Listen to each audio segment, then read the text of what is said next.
Hello everybody, and here's chapter 26, our last chapter, and in this one we're talking about capital investment decisions or long-term decisions. So here we're talking about decisions that are going to impact us, our cash flows for many years, and so we have to plan out our long-term investments in order to maximize our profitability. Is the basics why we do this. We don't have to maximize our profitability because we never have enough resources. We have to do what's called capital rationing. There's never going to be enough money to do all of the projects we want to do. So we have to plan this out, and it's going to be tough because we're going to be comparing projects of different time frames. So that's what makes this tough, and so that's why we have to follow this process to make sure we make the smartest investments and keep a very long-term approach. So it's all on cash flow estimates. And again, these are future cash flows. So these haven't happened yet. So these are predictions, right? We're going to make our best guess on things. We'll have cash inflows. So money coming in will be additional revenue that a project could create, or cost savings. So if I'm saving money, I count that as a cash inflow because that's money that's no longer going out. Cash outflows, money that's going out, will always be that initial investment. So a lot of times what you're looking at is the initial investment now, and then a stream of cash flows, money coming in through the life of the investment. Either it's saving me money or generating revenue for the life of the investment. So what I'm weighing is all that money that's going to be coming in the future compared to the money I'm spending now. But sometimes you will also have additional repairs or maintenance on down the road. So if you know those ahead of time, or you can estimate those, you would factor those in as well as additional expenses in the future. So the process is generally just to identify potential projects. Different companies will have a different way to do this. Here at the college, once a year, everybody meets with the president and his officers and says, here's what I want to do next year, and here's the money I'm going to need to do it. And so they listen to everybody, they listen to everybody's reasoning, and then they sit down and decide, how to prioritize these, because everybody thinks their projects are the most important, right? But again, there's not enough money, so how do we decide? For a company, for profit, it'll be more, you'll identify the projects, and then you need to predict the cash flows for those. So predict all those future cash flows. And again, you're guessing, but you're going to make an educated guess. Here's how much money it's going to save me. Here's the additional expenses I'm going to incur. Anything that's going to be cash coming in or cash going out during the life of this project. And then I'm going to analyze these cash flows. And we have 4 methods. And that's what we're going to talk about in this chapter. So the 4 methods, the payback period and the accounting rate of return, are, we're going to talk kind of about the pros and cons of these. These aren't as scientific, but they are great for screening. And so hopefully a company is not making their sole decisions on capital expenditures based on either of these. But if you have 150 potential projects, we don't want to go through the in-depth analysis on all of those. So we use these for screening, and then anybody that passes our payback and our accounting rate of return thresholds moves on to the next stage for further consideration and analysis. These guys here, net present value and internal rate of return, consider the time value of money. So they're more involved. With any of these, you need to map out the cash flows. But net present value and internal rate of return are going to be much more involved, so they take more time. And again, Excel can do a lot of this for you, so it's not as onerous as it used to be. But the time value money means that money now is worth more than money that you will receive in the future. So if I said, I can give you $1,000 now, or I can give you $1,000 10 years from now, you would take the $1,000 now, right? Because for one thing, you've got inflation, right? money 10 years from now isn't good. $1,000 10 years from now is not going to buy you the same amount of stuff that $1,000 will now. And so you lose purchasing power. Another thing is opportunity cost. If I give you that money now, you can invest it, you can be earning interest so that at 10 years from now it's going to be worth more than $1,000 because you're doing something with it to generate money. And then the last thing is risk. I might not be around 10 years from now, or you might not be able to find me. So these are the reasons why money is worth now.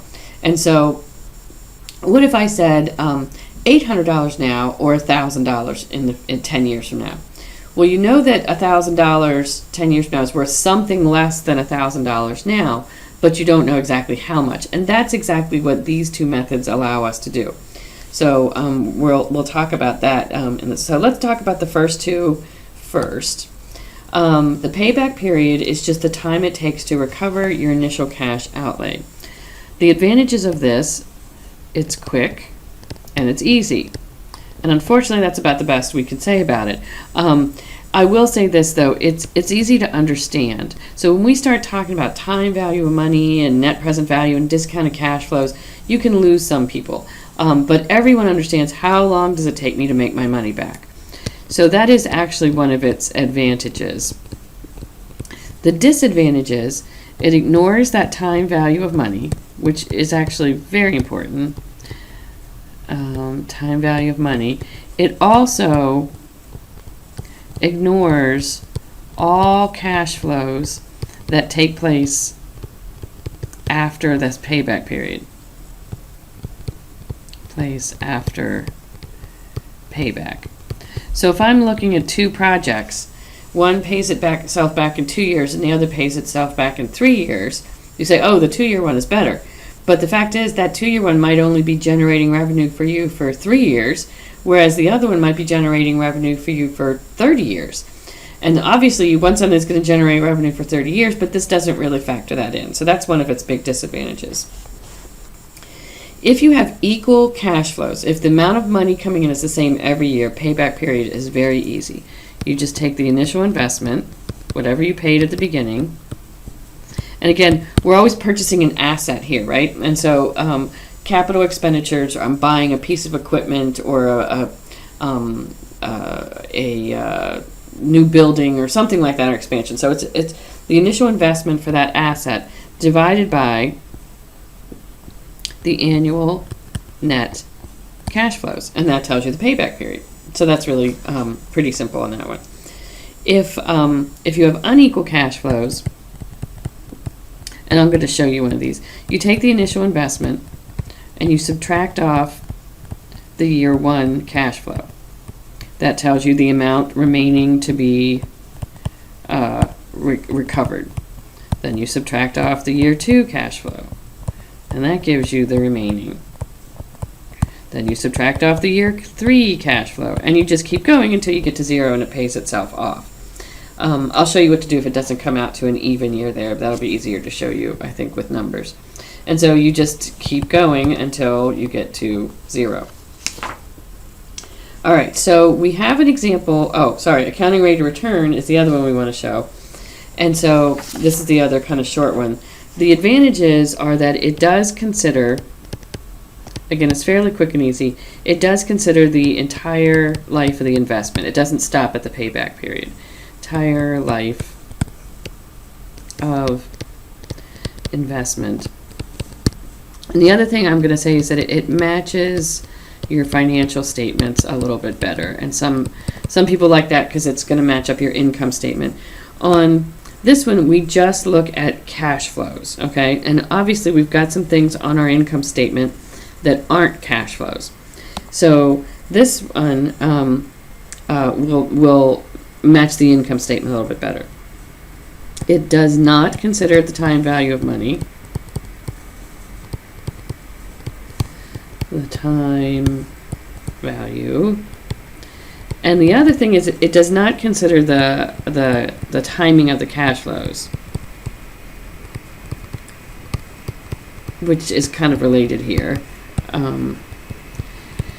If both projects are yielding a total of $10,000 over 10 years, but one has it all in the beginning and one has it all at the end, the one that has it more in the beginning, it would be worth more to you because, again, that money is worth more now than in the future.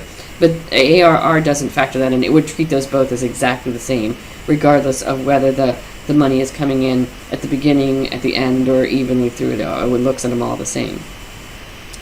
So ARR is calculated as the average annual operating income, which is basically just your annual net cash flow minus any non-cash expenses.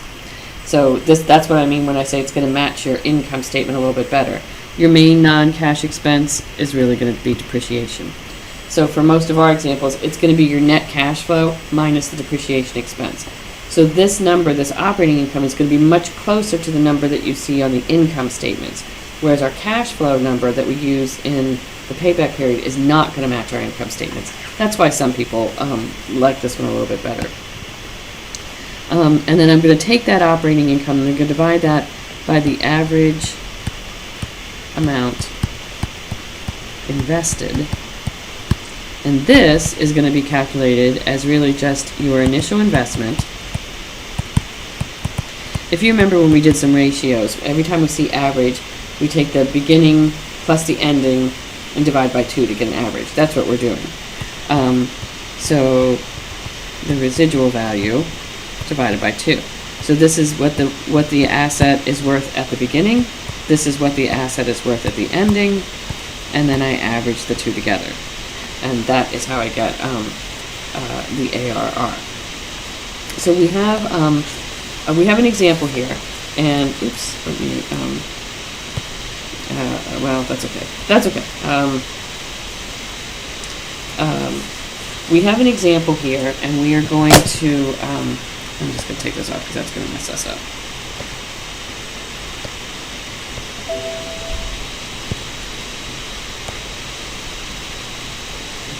I'm trying to pause this. Okay, so now the phone's ringing. Sorry. I'm not going to try and pause that again. That takes too long. Okay, so we're going to use this example here of Stenbeck Valley Snow Park Lodge. And we're going to do this some math at the beginning where we're going to calculate the annual net cash flow and the operating income.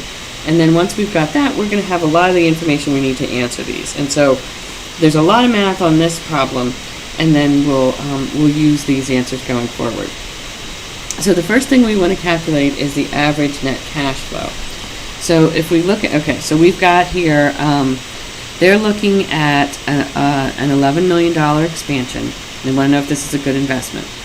They think if they do this, they'll get 116 extra skiers per day.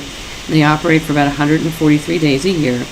The project will be 8 years, should last for 8 years. Each person should bring in an additional $244 in revenue and $82 in variable costs.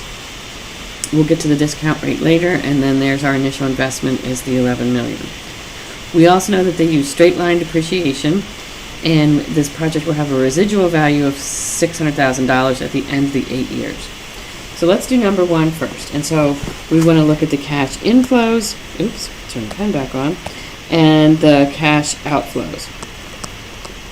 So the inflows, I'm expecting $244 in additional revenue times 116 skiers per day for 143 days.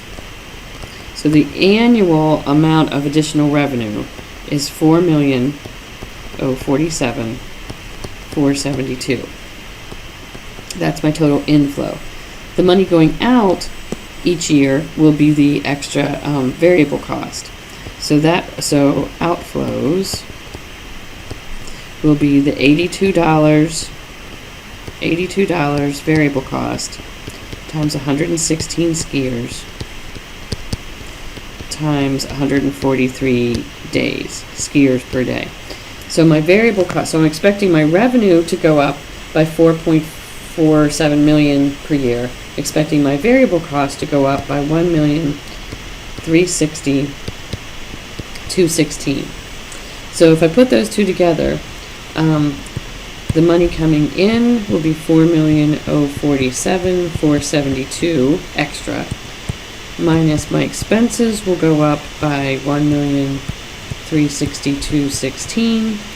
So that equals $2,687,256 is the annual cash, the net annual cash outflow. So net being the cash inflows minus the cash outflows. So that's what I'm expecting my the cash flows to be for this one, a positive cash flow of $2.687 million per year.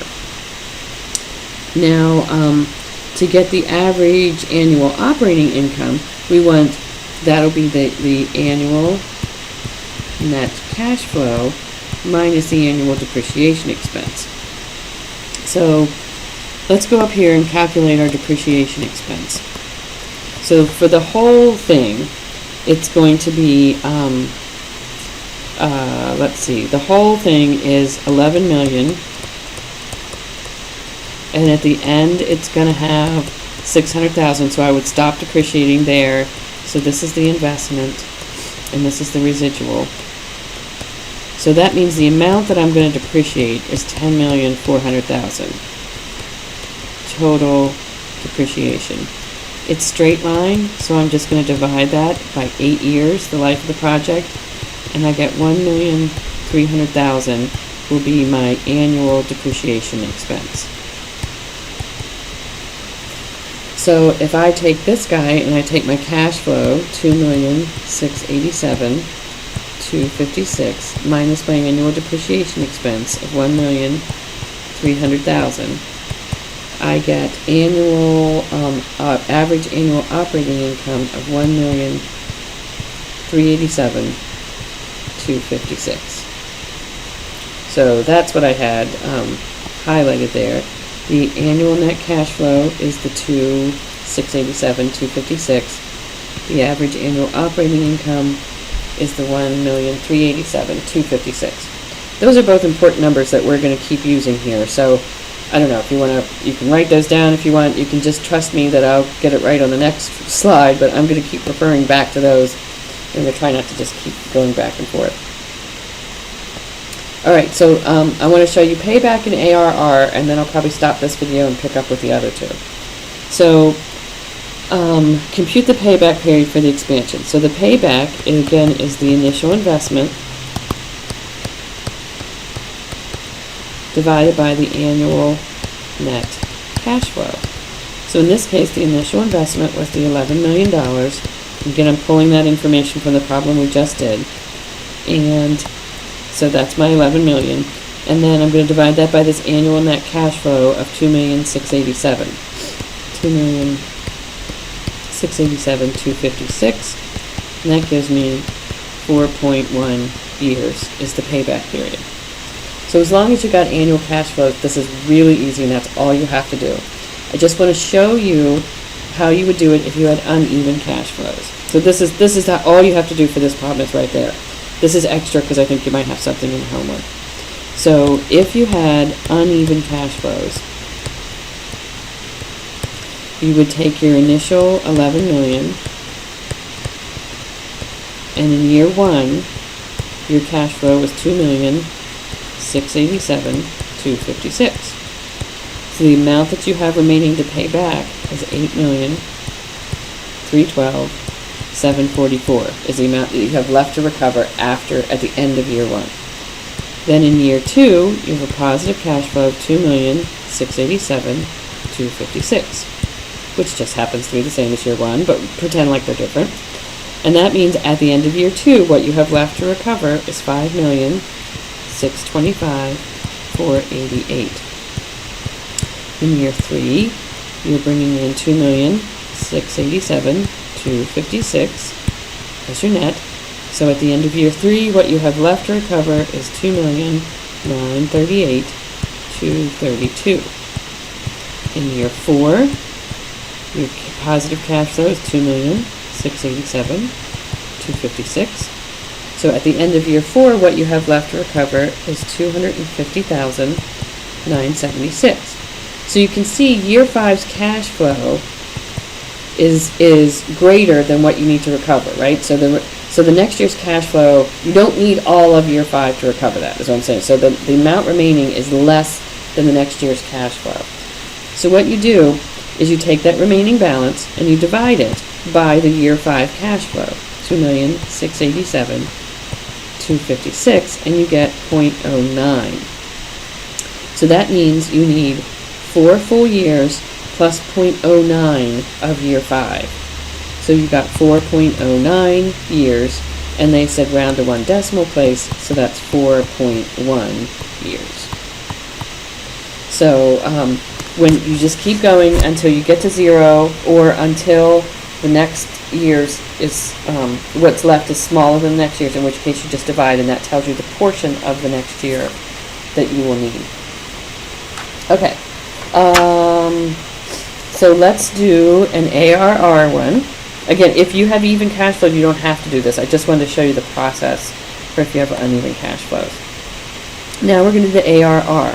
And the ARR is the average annual operating income divided by the average investment. Now back on problem 4, we said the average annual operating income is that $1,387,256. So $1,387,256. But we need to calculate the average investment, and again, that's going to be the balance at the beginning, or the value at the beginning plus the value at the end, divided by 2. So this will be your initial investment. What it's worth at the end is your residual value divided by 2. So my investment is 11 million. Oops. My residual value is 600,000. So its beginning value plus its ending value divided by 2 to average it, and I get 5,800,000. So that's what I put up here. And that gives me 23.92%. So that's how I do the ARR. Okay, I think I'm going to stop this one and then pick back up for the last 2 methods in a second video so that it's not too long.